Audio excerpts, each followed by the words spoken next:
Welcome to Homework Lib. Question is, the plan of part of a flat slab floor is shown below.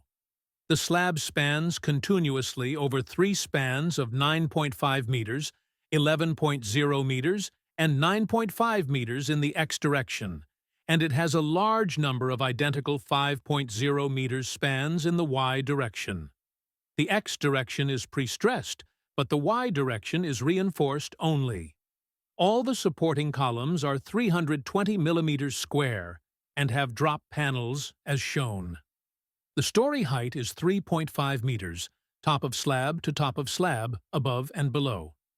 The flenr is nroposed to carry superimposed nominal service loads, permanent action, dead load. G equals 2.01 kilopascals, and imposed action, live load. Q equals 6.5 kilopascals. The slab thickness is 240 millimeters, and the drop panels have an overall depth of 400 millimeters. All of the prestressing cables have a parabolic profile. The depth from the top of the slab to the center of the cables is 120 millimeters at the edge column lines, 200 millimeters at the mid-panel lines, and 40 millimeters 4 times 12.7 millimeters diameter, super strands AP equals 400 square millimeters tendon, EP equals 195,000 megapascals, LATPE equals 1,000 megapascals, FPY equals 1,564 megapascals. The effective prestress force may be assumed to be constant. Ignore wariation chue to friction losses. Retrical about line section AAA0 equals 1.467 times 10 to the power of 0 millimeters to the power of 74 equals 15.0, 7 times 10 to the power of 6 millimeters to the power of 4. Depth to centroidal addis equals 156 millimeters, A equals 0.6, and fuxed end moment for UDLW is WL, 210.5.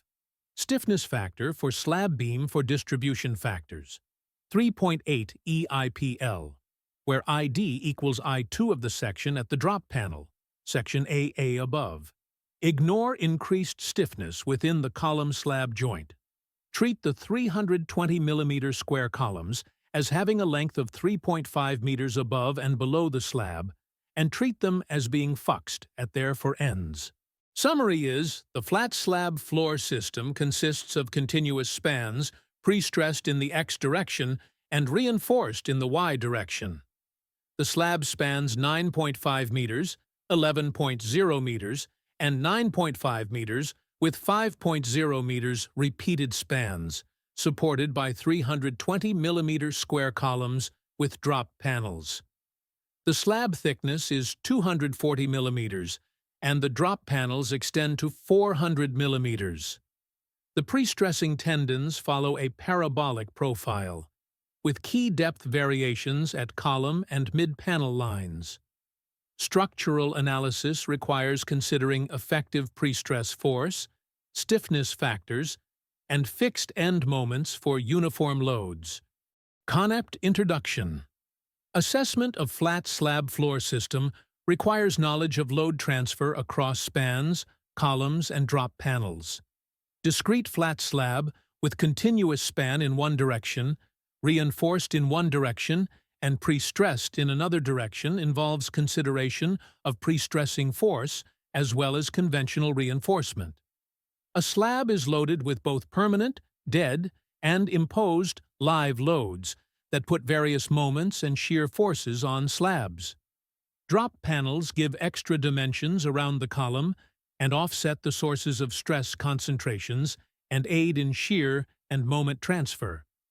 In this problem, we are to determine the structural response of the slab under the imposed loading condition, moment values, and stiffness, in addition to the effective prestress force. Explanation. The information given in the introduction forms the foundation for the assessment of the structural capacity of the flat slab under service loads, with recognition of the effects of prestressing and reinforcement. In terms of distribution and support, The imposed loads are borne by the drop panels and prestressed tendons. In terms of stiffness and load-carrying capacity, the dimensions and properties of the slab and columns influence. Section 3rd of this answer.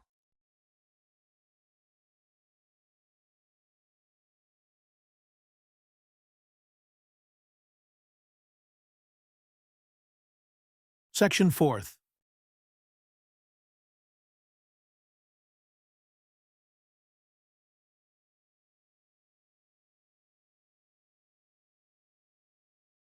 Section 5th of this.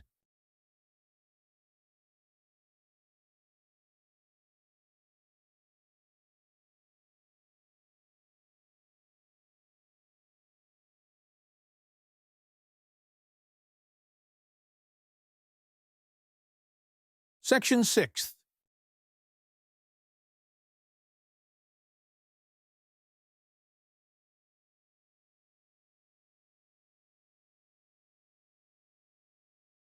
Section 7th.